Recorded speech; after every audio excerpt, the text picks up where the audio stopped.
दिया साध्वी प्रमुखाचार्य जी और सभी चरित्र आत्माओं के श्री चरणों में वंदन। मनुष्य जीवन को प्राप्त करना अपने आप में बहुत सौभाग्य की बात है। और जैसा कि कहा गया कि मनुष्य जीवन को प्राप्त करके संयम को प्राप्त करना, एक ऐसे अनमोल रत्न को प्राप्त करना, वो उससे भी ज्यादा सौभाग्य की बात होती है। ऐसा जैन शासन और आचार्य भिक्षु का शासन ये एक अनमोल है, वह प्राप्त होना कितने सौभाग्य की बात है। पूज्य आचार्य श्री महाप्रज्ञ जी ने बहुत कृपा करवाई थी और मुझे एक अनमोल संयम रत्न दिया था, लेकिन पता नहीं कैसे कर्मों का योग था, इसके कारण आचार्य प्रवर की इतनी कृपा दृष्टि मेरे ऊपर बरसती थी जिसे मैं कभी कल्पना भी नहीं कर सकता। आचार्य जी ने मेरे ऊपर इतनी महती कृपा कराई है, उस कृपा को मैं कभी जिंदगी में नहीं भूल सकता। और सिर्फ इस जन्म की बात नहीं है, पता नहीं मेरे जन्म का कितने कितने जन्मों का भार हल्का कर दिया। ऐसे पूज्य प्रवर को प्राप्त करना मेरे लिए भी सौभाग्य की बात है।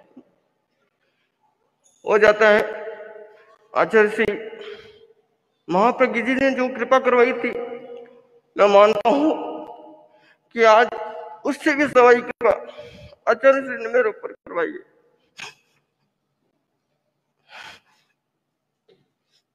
और मैं उस कृपा को, पूज्य प्रवर आपकी कृपा को मैं जिंदगी भर नहीं भूल सकता हूँ।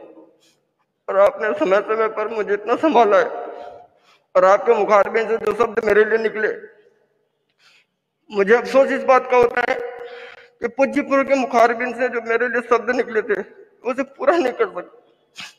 इतना अफसोस हुआ मुझे, लेकिन एक कोई कर्मों का योग था और कुछ ऐसी प्राकृतिक आपदा भी सामने आ गई जिसके कारण से पूज्य प्रवर के दर्शन भी नहीं हो सके। तो आज मैं ज्यादा तो क्या बोलूं, सारी की सारी गलती जो मेरे समझ की फेर की गलती थी, जो मैं अच्छी तरह से की, पूज्य प्रवर की दृष्टि को समझ नहीं सका।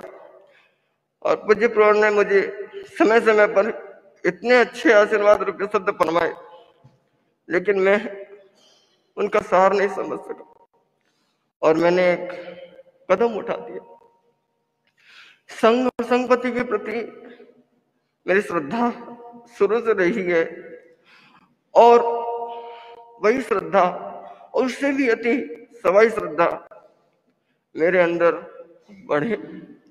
मैं तो पूज्य प्रवर आप श्री के प्रति अति आभार ज्ञात करता हूं। कैसे अपने शब्दों से मैं आपका आभार ज्ञापित करूं? आपने मुझे ताड़ दिया, संयोग था। आज दशहरा का दिन, पूज्य प्रवर ने, आचार्य श्री महाप्रज्ञ जी ने भी दशहरे के दिन ही मुझे संयम जीवन प्रदान किया था। और आज से 19 वर्ष पूर्व पूज्य प्रवर ने कृपा कराई, और आज आचार्य श्री महाश्रमण जी मेरे ऊपर अति कृपा करवा रहे हैं। पूज्य प्रवर संघ और संगपति में रोम रोम के अंदर रमे हुए हैं, और मैं चाहता हूं कि उस श्रद्धा भक्ति भावना और ज्यादा पल्लित हो। और जो पूज्य प्रवर की कृपा दृष्टि मुझे मिली है, दृष्टि और फट से, पूज्य प्रवर की कृपा दृष्टि इतनी, गंगा शहर के अंदर पूज्य प्रवर ने 1905 कुमार जी को वंदना करवाई और मुझे अग्रगण्य बना करके वितरण करवाए। अपनी तरफ से मैंने बहुत प्रयास किया, लेकिन योग था आज 1905 कुमार जी भी अच्छे तैयार हो गए, और पूज्य प्रवर की कृपा दृष्टि से वह भी निरंतर आगे बढ़ रहे। वैसी कृपा दृष्टि उनके ऊपर भी बरसती रहे, गुरुदेव मैं तो ये अब चाहता हूँ, अतीत का जो प्रमाद हो गया, गलती हो गई, लेकिन भविष्य के अंदर जैसा कि पूज्य प्रवर ने फरमाया कि आज संयम रत्न को देकर के पूज्य प्रवर ने लाखों लोगों का पूज्य बना दिया मुझे। छोटे बड़े की बात मेरे मन में थी, मैंने पूज्य प्रवर को निवेदन किया था, लेकिन लाखों लोगों से पूज्य बना दिया। गुरुदेव के हाथ बहुत लंबे हैं और पूज्य प्रवर ने हाथ तक मुझे कृपा करवाई है। मैं चाहता हूं पूज्य प्रवर, जो गृहस्थ को उदाहरण दिया जाता है कि बेटी घर में जाती है तो खड़ी जाती है, वापस आड़ी आती है, मैं भी संघ के प्रति यही भावना रखता हूँ। संघ के अंदर आया हूँ, खड़ा आया और बैठा बैठा जाऊंगा, बस आपसे की कृपा दृष्टि चाहिए।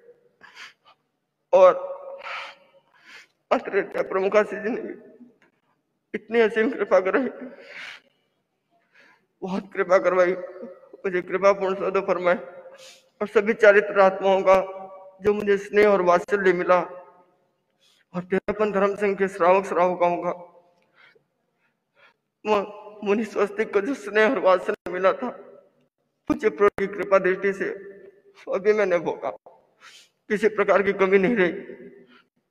लेकिन अब मैं चाहता हूँ पूज्य प्रभु कि वैसी ही अमृत में कृपा दृष्टि जो आपकी थी, उससे भी सवाई कृपा दृष्टि मेरे ऊपर बरसे और मैं निरंतर अपने लक्ष्य को गतिमान रहूं, निरंतर प्रवर्धमान रहूं और मैं आगे से आगे बढ़ूं। इस संघ और संघपति जो मेरे त्राण है, मेरा आधार है, मेरा छत्र है, वो निरंतर मेरी रक्षा करता रहे और मैं उनके छत्र छाव में निरंतर प्रवर्धमान होता रहूं। आज मैं अपने मन से और वचन से, काया से पूज्य प्रवर की मैंने पत्राचार आदि के माध्यम से अविनाश साधना भी की होगी। अविनाश साधना किया तो उसकी बहुत कामना करता हूँ। मैं समझ नहीं सका, शब्दों के जाल को उलझ गया, इसलिए मैं उसके लिए भी बहुत बहुत क्षमा याचना करता हूँ।